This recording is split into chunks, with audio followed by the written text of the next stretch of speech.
One of the things that Hanukkah is usually a Chag that everybody talks about Talmud Torah, and it's very fluffy and nice, you know. So I want to be like the bad guy, as I sometimes am. I want to address something very, very different. Where would most of us be if we heard the call from Matityahu Mila Hashem Elai? So most Hanukkah parties that we go to, let's just say the party in of itself, the way it's being conducted, the things that go on, the topics that people talk about, they're closer to the Greek side of things than to the Jewish side of things. And I think that's like a very, very big issue. One of the biggest struggles in being a Jew today is who do we identify ourselves with? Do we identify ourselves as first Jews and then anything else? Or Judaism is another thing that we do on top of who we are? So I'm afraid that for most people the answer is the second. And the implication of that would be that they would not be in Matityahu's army.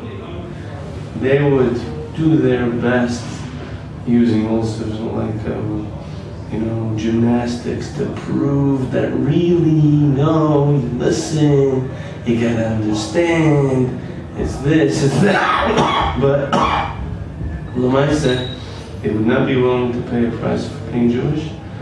And they would probably not identify with the Jewish cause if it had real demands from them. Only if it doesn't have real demands, maybe monetary, but that's about it. But if it has demands of like Mesiras Nefesh of any type, a big, big chunk of the people that we know, our next door neighbor, because most of it's never for us. So, are not going to be on the right side of things.